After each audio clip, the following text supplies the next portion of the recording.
മുഅ്മിനാണ്, മുസ്ലിമാണ് എന്ന് പറയാൻ ആഗ്രഹിക്കുന്നുണ്ടെങ്കിൽ അതിനർത്ഥം എന്താണ്?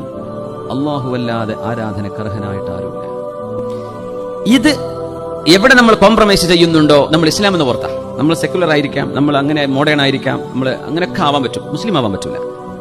ആഘോഷങ്ങളാകട്ടെ, എന്ത് പരിപാടികളാകട്ടെ, ഒരു മുഅ്മിനായ മനുഷ്യന്റെ അഖീദയെ നിങ്ങൾ അടിയറ വെച്ചിട്ടുണ്ടോ, ഇസ്ലാമിന്റെ ദായിറയിൽ നിന്ന് പുറത്തു പോകും. അത്രേ ഉള്ളൂ. അത് കുഴപ്പമില്ലാത്തൊരു പോയിക്കോട്ടെ, അത് ഞങ്ങൾക്ക് പ്രശ്നമല്ല, ഞങ്ങൾ അത്രേ മതത്തെ കാണുന്നുള്ളൂ, ഞങ്ങൾക്ക് അത്രേ ഇസ്ലാം ഉള്ളൂ എന്ന് പറയുന്നവർ അങ്ങനെ ചെയ്തോട്ടെ, കുഴപ്പമില്ല. അത് അവരായി, അവരുടെ പാടായി. പക്ഷെ പാടുള്ളതല്ല.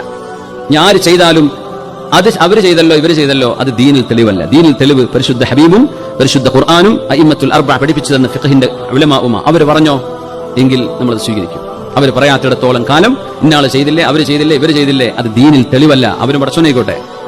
ശരീഅത്ത് ഇന്നതാണെന്ന് വാതുറന്ന് പറയാൻ പണ്ഡിതന്മാർ വരെ മടിക്കുന്ന കാലമാണ്. പേടിയാണ്, സെക്കുലർ അല്ലാതെ പോകുന്നു. വമൻ യതവക്കൽ അലല്ലാഹി ഫഹുവ ഹസ്ബുഹ്. അല്ലാഹുവിനെ ഭരമേൽപ്പിക്കുന്ന ആളുകൾക്ക് അല്ലാഹു മതി. ഇസ്ലാം തുടങ്ങുമ്പോൾ കുറച്ച് ആൾക്കാരേ ഉള്ളൂ. ഇനി അന്ത്യനാളിനോട് അടുക്കുമ്പോൾ ശരിയായ വിശ്വാസത്തിലും അഖീദയിലും ജീവിക്കുന്ന ഒരു ചെറിയ വിഭാഗമേ ലോകത്തുണ്ടാവുകയുള്ളൂ. അങ്ങനെ വരുള്ളൂ.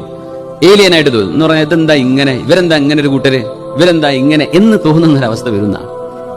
പക്ഷേ തൂബാലിൽ ഖുറബാ, ആ ന്യൂനപക്ഷത്തിനാണ് സർവമാന നന്മകളും എന്ന് പുണ്യ നബി സല്ലല്ലാഹു അലൈഹി വസല്ലം.